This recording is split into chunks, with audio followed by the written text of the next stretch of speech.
Hello बच्चों। तो आज हम पढ़ेंगे फिजिक्स का पहला चैप्टर जिसका नाम है मोशन। Is it clear? चलिए, motion.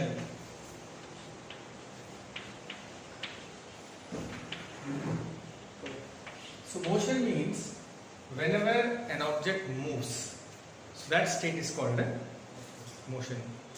Okay? So for example, in this ninth class we are going to study motion in a straight line. So that means we are going to deal with the motion of an object in a straight line. That means what?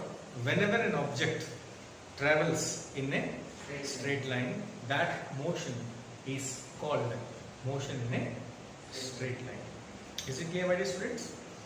And that motion is also called one-dimensional motion. So whenever an object travels in a straight line, okay, so that motion is called one-dimensional motion. Okay, so what could be two-dimensional motion? Whenever an object can take left turn and right turn. Okay, suppose the object is traveling and it is taking left turn and right turn. So that motion you can call it as a motion in a two-dimensional plane. 2D. Right? Suppose an object while traveling can take left turn, right turn, as well as up and down. For example, the flight, you know, how the flight flies. It can take left turn, it can take right turn, it can go up also, it can come down also. Flight पे चढ़ा ही होगा, महसूस किया होगा, कभी ऊपर कभी नीचे, कभी लेफ्ट कभी राइट, कभी सीधा. So that motion is called three dimensional motion. तो कोई पूछेगा sir what is one dimensional motion, तो बोले सीधा जो चीज चलती है उसको बोलते हैं one dimensional motion. What is to dimensional motion? Sir सीधा जो चलती है, कभी दाएं कभी बाएं, कभी दाएं कभी बाएं, that is called two dimensional motion. And what is three dimensional motion? Sir सीधा चलती है, कभी दाएं कभी बाएं, कभी ऊपर कभी नीचे, that is called three dimensional. मजा आ रहा है? समझ में आ रहा है? चलिए, तो यूजुअली ट्रेन अगर मान लो सीधा जा रही है पटरी के ऊपर, पटरी के ऊपर जाती है, so that motion is called one dimensional motion. और अगर ट्रेन थोड़ा लेफ्ट ले लिया, थोड़ा सा राइट ले लिया, then it is called two dimensional motion. Am I right? और फ्लाइट का तो मैंने बता दिया चीजें थ्री डायमेंशनल मोशन. तो अच्छा क्लियर है? तो 9th क्लास के सिलेबस में आपको पढ़ना है motion in a straight line. Am I right? 10th class में जाएंगे तो क्या पढ़ेंगे? Motion in two dimensional motion. Right? नहीं, ऐसा कुछ नहीं है. 10th में कुछ भी नहीं है. 11th में आप जब जाओगे then you will study motion in two dimensional plane. 12th में ऐसा कुछ भी नहीं है. फिर कॉलेज जब जाओगे तब आपको पढ़ना पड़ेगा motion in three dimensional plane, 3D. Am I right? ये स्पेस जो है ना बच्चे, इसको लेंगे 3D, बिकॉज यहां आप मूवमेंट तीन दिशा में कर सकते हैं. Am I right? Straight, left right और up down. So we call it as a three dimensional motion. ठीक है? चलिए, तो अच्छी बात है, वीडियो रिकॉर्ड भी हो रहा है और आप पढ़ भी रहे हैं. 2 in 1 वर्क, इसको क्या बोलते हैं? 2 in 1 वर्क. नहीं तो अभी तक मैं वीडियो बना रहा था खाली रूम में, मैं था और मेरी तन्हाइयां, कोई स्टूडेंट नहीं थे, लेकिन आज स्टूडेंट भी है. राइट? हंसी आवाज से हंसी, कोई टेंशन नहीं. ठीक है ना? अभी आगे, अभी तक तो क्लियर हो गया. चलिए बच्चा, अब मैं थोड़ा आगे बढ़ता हूं और मैं आज शुरू करता हूं very important concept which is called,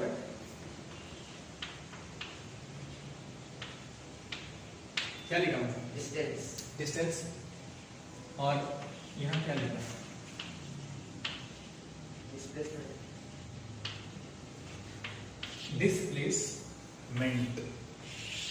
ये डिस्टेंस वो है डिस्प्लेसमेंट. ठीक है बच्चों? See, suppose an object is starting from here.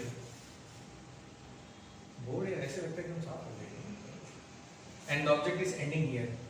Suppose the object is travelling like this. Okay? So this is path of the object.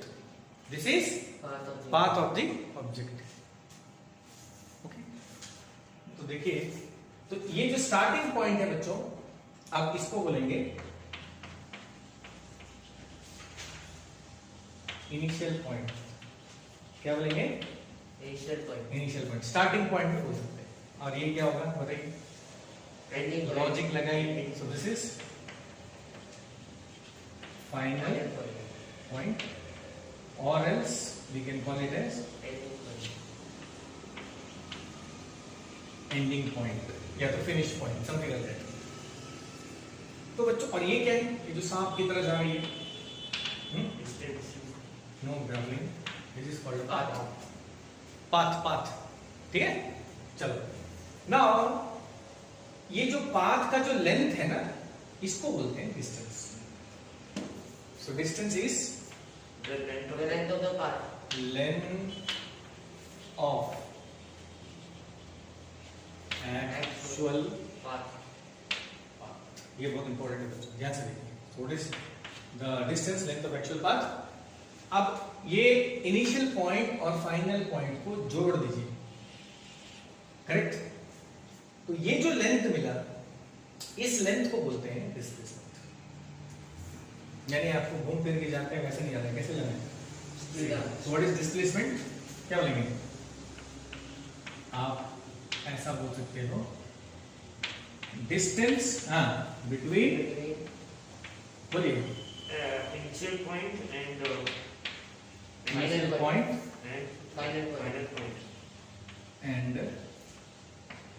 Final final point, या तो length between initial point and, point. ये है displacement. तो बच्चों समझ में आ गया, very simple चीज है कि जो घूम घूम के जा रहा है वो है डिस्टेंस, और इनिशियल पॉइंट और फाइनल पॉइंट को जोड़ दीजिए, तो ये जो डिस्टेंस बनेगी उसको कहते हैं डिस्प्लेसमेंट। तो कौन अच्छा, डिस्टेंस अच्छा, डिस्प्लेसमेंट अच्छा? Displacement. डिस्प्लेसमेंट अच्छा, क्योंकि इससे क्या शॉर्टकट मिल जाता है, राइट। तो डिस्प्लेसमेंट का और एक नाम है शॉर्टेस्ट डिस्टेंस। इसको क्या बोलेंगे? Shortest distance. Shortest Distance. Distance Between initial point and final point. Initial point And final point. ठीक है, shortest distance between initial point and Final final point. Point. तो ये है डिस्प्लेसमेंट। तो पहले चीज को अच्छे से समझना है, फिर आगे चलना है। तो what is distance? Length of actual. Length of Actual path. actual path, okay, is called distance, and the displacement is the distance between initial point and final point, or the Final. or shortest distance between initial point and final point. Yeah, correct. And the unit of distance is again meter. Okay, number 2, Kilometer. unit of Distance. is Meter. meter. यहाँ भी आप बोलेंगे unit of displacement is metre. Meter. Clear? और एक चीज, suppose this is case 1, object is travelling like this, okay, so this is the distance and this is the displacement. Case 2 में यही object ऐसे जा रहा है, मान लो, am I right? So this is what? IP, initial point, and this is Final point. FP, final point. Am I right or wrong? So that means the object is traveling like this. जा ही रहा है सीधा. So what is distance? What is distance? So distance is that Length of actual Length of path. actual path. This is the actual path. So this is the distance. Am I right? What is the displacement? sir distance between Initial point, final point point. को join कर देना. The distance between initial point and final Final point. point. Okay? चलिए, अब क्या करेंगे? यही है displacement. तो यानी इस केस में आप क्या बोलेंगे? डिस्टेंस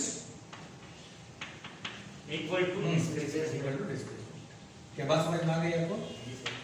इस केस में क्या था? दोनों equal to अलग अलग था। कौन बड़ा था? uh, distance is greater. displacement is ये सही था? जी sir. सही ना? जी. Distance is greater than displacement, distance is equal to displacement. तो व्हाट कैन बी से, जब इन दोनों को मिला तो हमें कि डिस्टेंस हमेशा डिस्प्लेसमेंट से या तो ज्यादा होगा एकदम equal होगा। इक्वल। कम सर कम नहीं होगा।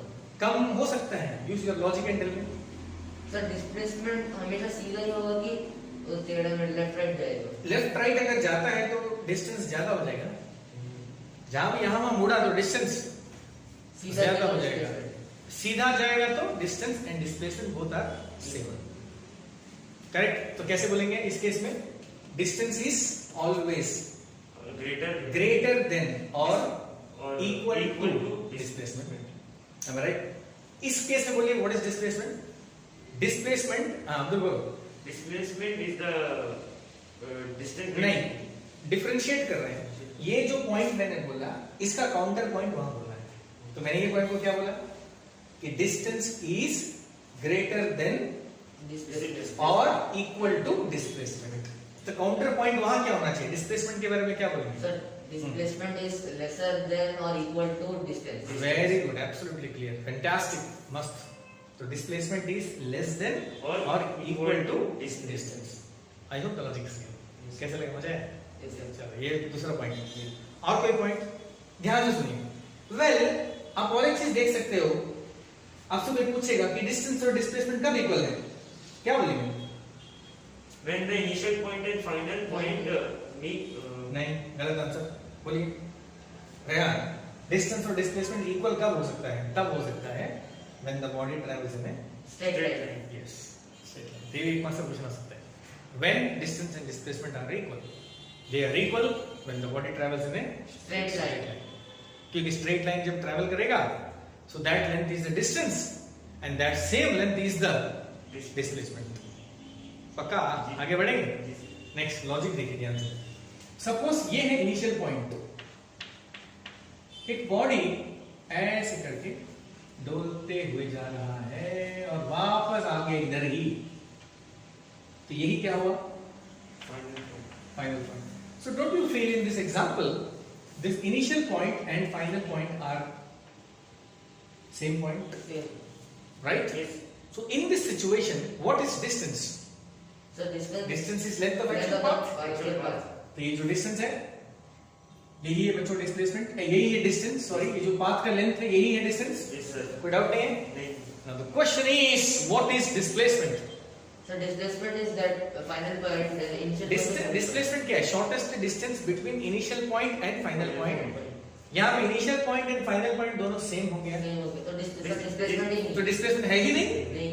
So we can say that when that means displacement can be zero, displacement zero हो सकता है So distance zero नहीं है। लेकिन डिस्टेंस जीरो हो नहीं सकता, कि जहां ऑब्जेक्ट चलना शुरू किया that means it is covering some distance।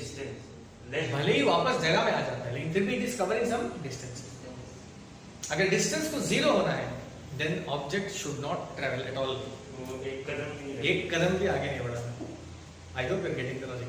तो क्या बोलेंगे? Distance can not be zero, displacement can be zero. Now the question is when displacement can be zero? When the initial point and final point are same और meet right. But फंडा clear? तो हम यहाँ पे क्या लिखेंगे?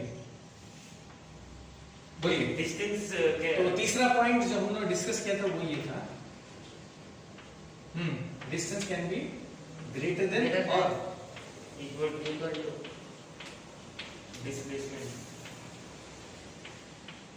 Displacement एकदम clear है। और इसका जो थर्ड पॉइंट है वो क्या था?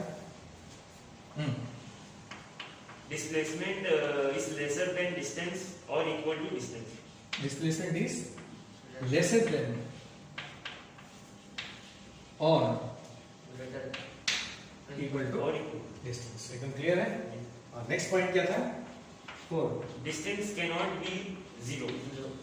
मैं शॉर्ट फॉर्म लिखता हूँ, distance cannot be zero, this is the short form and here Displacement can be zero. Very good, शेर बन गए यार आप। कैन बी चलो क्लियर है। और कुछ ध्यान दें। तो भाई यही है main points, these are the main difference between distance and जब याद रहेगा बच्चों अच्छे से। चलिए तो पहले बताइए डिफरेंस क्या क्या है? Distance is the Length of actual path. Length of actual path, displacement is the, ये वर्ड यूज करिए, shortest distance between initial point and final point. Clear. Yes sir. दूसरा, डिस्टेंस इज ग्रेटर देन और equal to displacement and displacement is less less than than or और equal equal to distance. Distance ये भी clear है। Distance can not be zero, displacement can be zero. Can be zero. Is it clear? और एक चीज है, याद रखिए, डिस्प्लेसमेंट इज वेक्टर क्वांटिटी। ये वेक्टर क्या है, स्केलर क्या है, ये आपको नेक्स्ट क्लास पता चलेगा बाद में। और ये है व्हाट, ये बोल दीजिए, distance is scalar quantity, displacement is a vector quantity. Sir am I right? बोलिए। सर डिस्प्लेसमेंट में यूनिट मीटर। मीटर। ये भी, क्योंकि ये भी लेंथ ही है, ये भी मीटर है, ये भी तो लेंथ ही है, ये भी क्या है, metre. Am I right? Yes sir And distance, since it is a scalar quantity, it is always positive in nature. कोई भी स्केलर क्वांटिटी हमेशा पॉजिटिव होती है, या जैसे आगे जाओगे आपको समझ में आएगा। और since displacement is a vector quantity, it can have positive sign as well as negative sign. तो ये पॉजिटिव नेगेटिव दोनों हो सकता है, ये खाली पॉजिटिव। सर वो नेगेटिव नहीं है। ये नेगेटिव नहीं होगा, स्केलर क्वांटिटी इसीलिए नेगेटिव नहीं होगा। तो बच्चों, आज के क्लास में हमने ये सीखा कि what is distance, what is displacement, what is scalar quantity, sorry, what is the difference between distance and displacement. Is it clear? हां सर, अगर कोई ऑब्जेक्ट सीधा घूम सर्कल में घूमकर आकर सेम जगह पर रुके तो उसमें डिस्प्लेसमेंट नहीं होगा। डिस्प्लेसमेंट नहीं होगा, लेकिन डिस्टेंस होगा। डिस्प्लेसमेंट यानी जहां से शुरू किए हो और जहां खत्म किए हो वहां का स्ट्रेट इसका स्ट्रेट लाइन है डिस्प्लेसमेंट। ओके, अगर आप जहां से शुरू करते हो वही खत्म कर देते हो, that means the displacement is zero, because the initial point and final point meets. तो यानी आज के क्लास में आपको दो बेसिक चीज पता चला है कि distance and displacement are equal when the body travels in a straight line, and displacement will be zero when the initial point and final point are equal, are same, coincide, are जुड़ गए। तो बच्चों समझ में आ गया? तो आप ये समझो कि डिस्प्लेसमेंट मतलब, डिस्टेंस मतलब हकीकती रास्ता, हकीकत में जो रास्ते में चल रहे हैं, रियल पाथ, टेढ़ा मेढ़ा कुछ भी हो सकता है, एक्चुअल पाथ। डिस्प्लेसमेंट में पाथ से कोई मतलब नहीं, शॉर्टकट। शॉर्टकट। बस अब जहां से शुरू किए थे बताओ वहां सीधा खत्म करना, मतलब पैदाइशी और मौत, बर्थ और डेथ को जोड़ दिया जाए, दैट इज डिस्प्लेसमेंट।